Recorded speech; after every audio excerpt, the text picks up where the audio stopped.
Mapagpalang umaga, tanghali o gabi sa inyong lahat. Nandito naman po ang Hiwaga ng Pangasinan na magbabagi naman po ng iba't ibang karunungan din po na inyo pong magagamit po kung oras po ng kagipitan po o oras po ng pagkagamitan po sa araw-araw.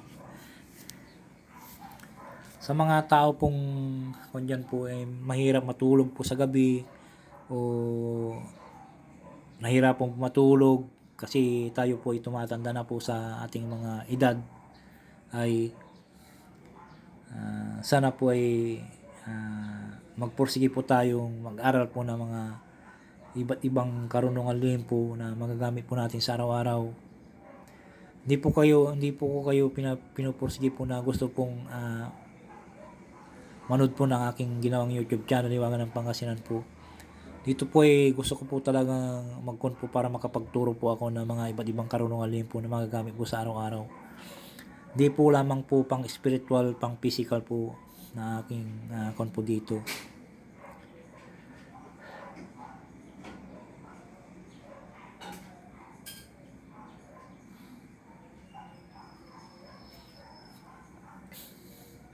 At ibabagi ko po sa inyo lahat na aking mga nalalaman po dito sa Hiwaga ng Pangasinan. Sa mga tatay dyan nahirapan po matulog, kahit na oras ng pagtulog po hindi makatulog, o nanay po dyan na sa ating mga ginagawa sa araw-araw na gusto po nating magpahinga, hindi po tayo makatulog kasi may sakit po tayong insomnia. Ang insomnia po, kahit na nakahiga ka po ay hindi ka basta-basta makatulog, na kahit na puyat ka ay hindi po tayo basta-basta makatulog dahil sa isa na po yung stress po. Ang stress po ay yung pagtatrabaho po natin tapos samahan pa ng mga anak natin na pasaway, at iisipin po natin yun at magkukontraan po yung init-lamig sa ating ulo o sa lahat po nating mga ugat na po ay hindi po tayo, parang naglalaban po yung init-lamig sa ating buong katawan. Yan po ang pinagmumulan po ng mga takit na insomnia po. Isa rin sa stress po yun, yung insomnia po. Kahit gusto po pong matulog po na po, hindi ka basta-basta makatulog.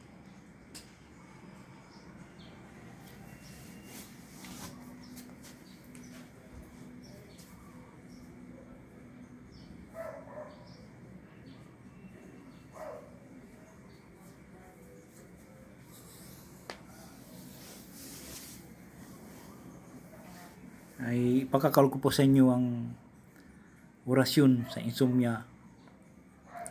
Ito po ay magdasal po ng isang ama namin, Aba Ginong Maria, Luwalhati, bago kayo matulog kung gusto po yung tanghali o gabi, bago kayo matulog sa tanghali o gabi na gusto po nyo matulog, ay magdasal po ng isang ama namin, Aba Ginong Maria, sumasampalataya, ay Aba Ginong Maria, Luwalhati. Isunod po yung orasyon po. Ibulong sa isang basong tubig at inumin bago matulog sa gabi po o sa tanghali po. Ang gawin nyo po, maghanda na po na kayo ng kalating basong tubig o isang basong tubig. Tapos magdasal po kayo ng isang ama namin, Aba Ginong Maria, Luwalhati. At isunod po ang orasyon po. Isunod po yung orasyon po ng 3 beses po, na ibulong o habang inuusal nyo po yung orasyon po, ibulong nyo po sa isang basong tubig. Tapos pagkatapos yung may usal po ng 3 beses po, ihipon nyo sa isang basong tubig at sabay inumin po bago matulog sa gabi o sa tanghali po.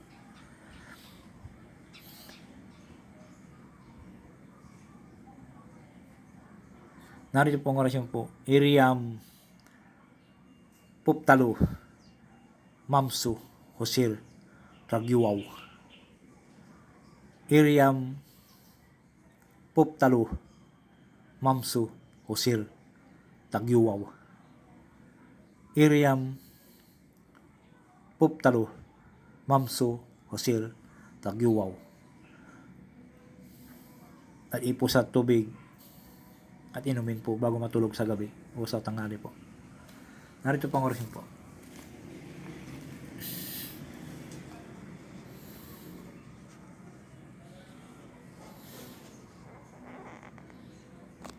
Yan po. Sana po unawaan niyo lamang po.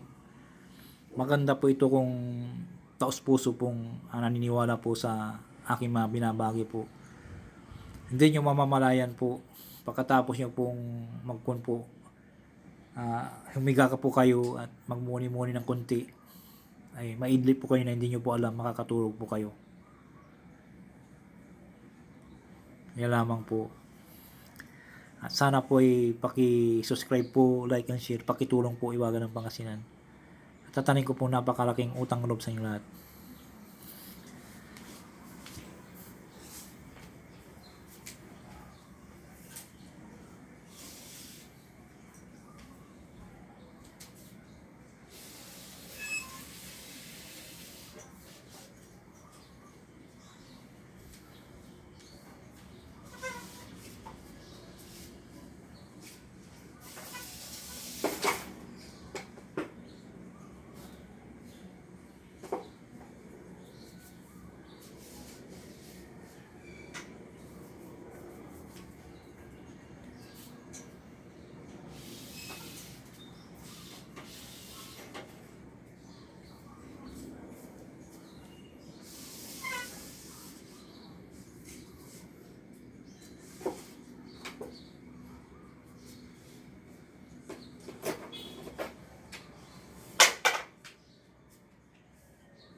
Maraming salamat po sa inyo lahat at shoutout po sa inyo lahat.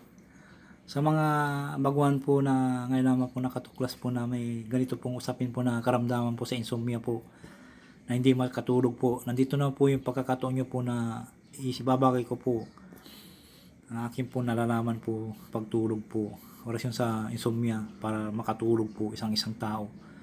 Kaya sana po unawain po ninyo at pakishare sa iba para may magamit po sila sa pang araw-araw na ikabubuhay po natin sa araw-araw. Maraming salamat po sa inyo lahat.